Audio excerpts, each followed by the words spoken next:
Shin ka san masu kasuwancin token nawa suke cin riba a kanka a kowane token guda ɗaya? Insha Allah wannan bidiyon zan nuna mana ba tare da sun ci riba a kanka ba, za ka siya token naka daga Neco portal kenan kai tsaye ba tare da wani ya ci riba a kanka ba, tare da kai ma ka siya da kanka. Ku biyo mu daga farkon wannan bidiyon har zuwa ƙarshe. Abu na farko za ka yi, zan ajiye maka link a description a ƙasan wannan bidiyon kenan a YouTube kake kallo, sai ka danna zai kawo ka wato ainihin site nasu. Ko kuma any browser da kake aiki da shi sai ka yi searching na result.neco.gov.ng. Insha Allah za ka samu site nasu. Kafin nan da sabbin zuwa wannan channel ku daure ka danna mana alamar subscribe kuma na like da share. Yawa zai kawo maka waje kamar haka da kuke kallo. Farko ya kamata ka wato ainihin ka yi create account kana da shi sai ka yi login. To domin ka kirkiri account in ba ka da shi wato ainihin sai ka zo ka danna akan create account gashi na ƙasa daidai na wajen domin ka kirkiri wato ainihin account naka. Mu waje kamar haka kamar yadda kuke kallo, sai mu zo wajen mu yi filin wannan information baki ɗaya.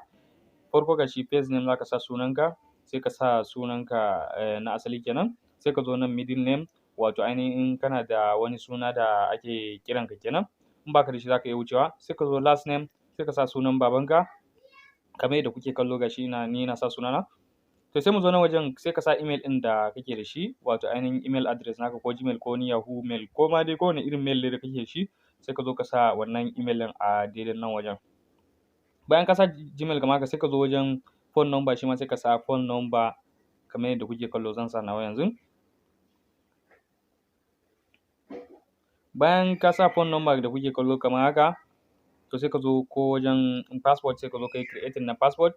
To yayin ƙirƙiran passport ya kamata ka wato ainihin ka samu strong code a ce wannan dai kar dai weak sosai saboda su karɓa. Yanzu bari in ƙirƙiri strong passport da kuke kallo. Yanzu ga shi bari rubuta M da capital letter saboda mu samu wannan capital letter da kuma small letter da kuma wasu characters ɗin da za mu yi amfani da su a haka. Kamar yadda kuke kallo ga shi yanzu wannan na yi amfani da D kafin nan na yi amfani da numbers. Muna da one uppercase ga shi kuma muna da small letter kafin nan muna da symbols gabaki ɗaya dai mun haɗa, to shine yanzu wannan password namu strong so that kar ya bamu matsala. Automatically sai mu zo mu yi confirming nashi kamar yadda kuke kallo. Abin da muka sa saman shi za mu sa a ƙasa saboda mu yi confirming nashi kar ya bamu matsala. Ya tabbatar abin da muka sa sama exactly za mu zo mu sa nan. Sai mu danna kan create account.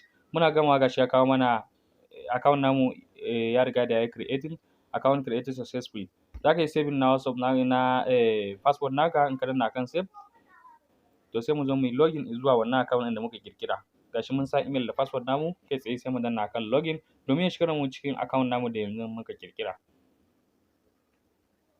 Bayan mun yi login zai kawo mu ga shi nan account namu kamar yadda kuke kallo kamar haka.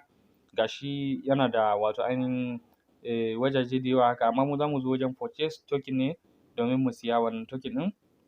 Kafin nan bayan mun yi purchasing kuma za ka zo inda za ka duba wato ainihin wannan token da ka yi purchasing. Abin da za ka yi kana so ka siya token sai ka zo wajen purchase token sai ka danna a kai. Bayan ka danna a kai zai kawo ma waje kamar haka ga shi number of token sai ka sa iya adadin wato ainihin scratch card da za ka siya token ɗin kenan. Guda nawa za ka siya, 2 ne, 20 ne ko ma dai nawa ne sai ka zo ka sa a kai. Ga shi kuma a sama yana sanar da kai kan cewa kowane token ɗaya zai buɗe result ɗaya kenan. Sai ka danna kan purchase. Bayan ka danna kan purchase zai kawo ka waje kamar haka. Sai ka zo ka yi tick a wajen inda aka rubuta I have verified the above information to be accurate and I agree that the payment I am about to make is not refundable. Kan cewa wannan bayanin da ka shigar in kan cewa bayananka na daidai ne, kafin nan kuma wannan payment da za ka yi ba payment bane wanda zai dawo wato ba irin fake transaction za ka yi ba. Ka tabbatar da kan cewa transaction mai kyau ne. Sai ka zo ka danna kai kana yin tick sai ka danna kai.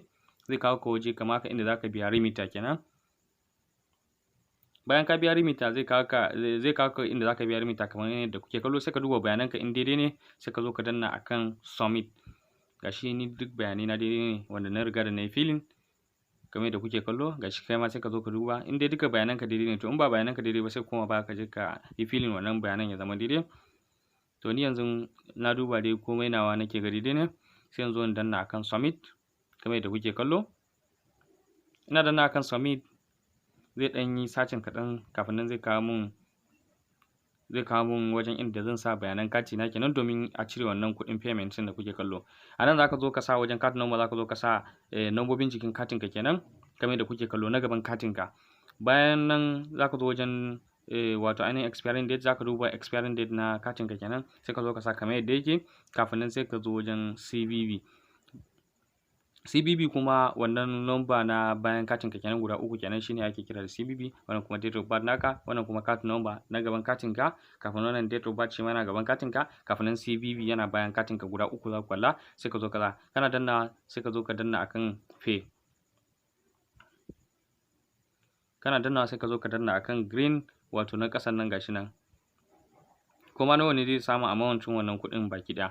Bayan ya samu amount kuɗi ga baki ɗaya zai nemi kana danna akan pay zai nemi, wato zai turo OTP a line da ka buɗe wannan account ɗin da shi. In ya buɗe OTP sai ka sa OTP a daidai nan domin ya wuce da kai, wato ka biya payment ɗin successfully, kan cewa yana confirming kan cewa kai ne da kanka za ka yi wannan payment ɗin, ba wani bane zai amfani da katin ka ko wani abu makamancin haka. To za su turo ma OTP a line da ka buɗe bankin da shi kenan.